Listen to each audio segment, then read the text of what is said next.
Baik, Assalamualaikum warahmatullahi wabarakatuh. Selamat pagi teman-teman semua.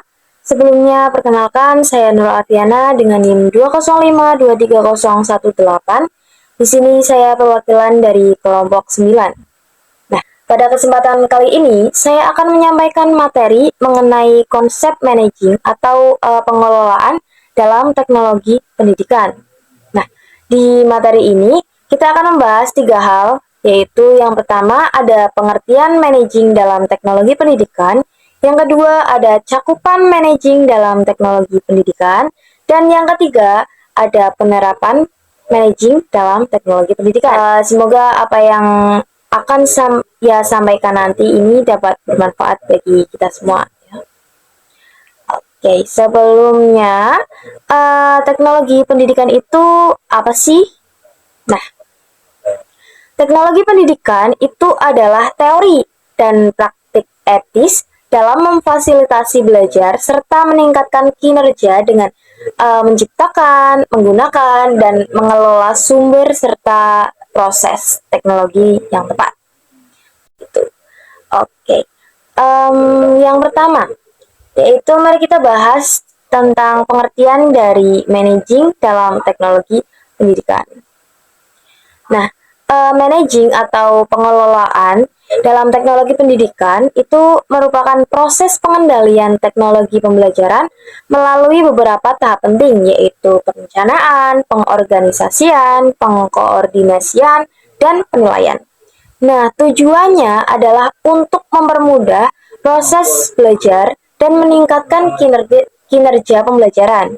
Jadi, teknologi pendidikan di sini itu nggak hanya mencakup penggunaan perangkat fisik, tapi juga cara kita mengelola sumber belajar, baik itu bahan cetak seperti buku maupun sumber digital seperti CD, alat peraga, dan juga sistem e-learning. Nah, selanjutnya kita akan membahas cakupan pengelolaan dalam teknologi pendidikan. Di sini ada 4 kawasan utama yang perlu diperhatikan dalam pengelolaan teknologi pendidikan, yaitu ada pengelolaan proyek, pengelolaan sumber, pengelolaan sistem penyampaian, dan yang terakhir yaitu pengelolaan informasi. Oke, mari kita bahas satu persatu.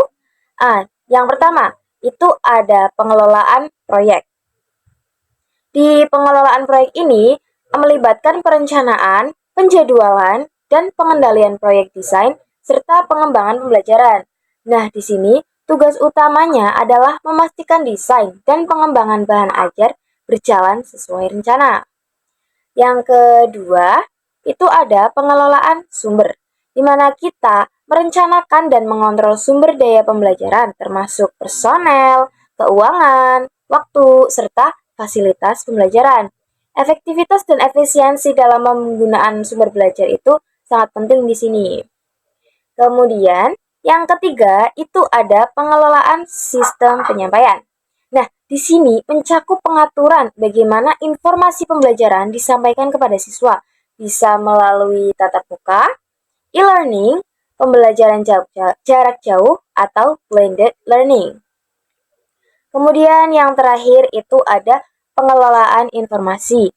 Nah, di pengelolaan informasi ini berfokus pada cara kita menyimpan, mengirim, dan mengelola informasi dalam rangka mendukung kegiatan belajar mengajar. Yang selanjutnya itu ada penerapan managing teknologi pendidikan. Nah, setelah kita memahami cakupan pengelolaan sebelumnya, jadi kita masuk ke penerapannya dalam institusi pendidikan. Pengelolaan teknologi pendidikan ini bisa dimulai dari pengelolaan proyek, di mana institusi dapat mendesain proyek pengembangan kurikulum berbasis KKNI, riset, atau moderasi. Jadi, tim proyek ini bertugas mengembangkan desain pembelajaran sesuai orientasi lembaga. Lalu, dalam pengelolaan sumber, institusi perlu mengalokasikan anggaran untuk mendukung proyek tersebut. Misalnya, untuk workshop pengembangan RPS, penyediaan bahan ajar, serta fasilitas ruang kuliah dan perpustakaan yang memadai. Oke, Selanjutnya ada pengelolaan sistem penyampaian. Nah, di UIN Gus Dur ini ada berbagai sistem informasi yang sudah berkembang, seperti Sikadu, Siregar, perpustakaan online, dan repositori. Jadi semua sistem ini itu memudahkan mahasiswa untuk mengakses sumber belajar secara online. Kemudian yang terakhir, itu ada pengelolaan informasi. Nah, penggunaan teknologi informasi seperti digital library dan repository itu memungkinkan mahasiswa mengakses bahan ajar kapanpun dan dimanapun, sehingga sangat mendukung proses belajar yang fleksibel. Mungkin demikian materi yang bisa saya sampaikan tentang managing dalam teknologi pendidikan. Mudah-mudahan penjelasan ini bisa membantu teman-teman untuk lebih memahami pentingnya pengelolaan teknologi dalam pembelajaran di institusi pendidikan. Terima kasih atas perhatiannya. Saya akhiri. Wassalamualaikum warahmatullahi wabarakatuh. Bye-bye.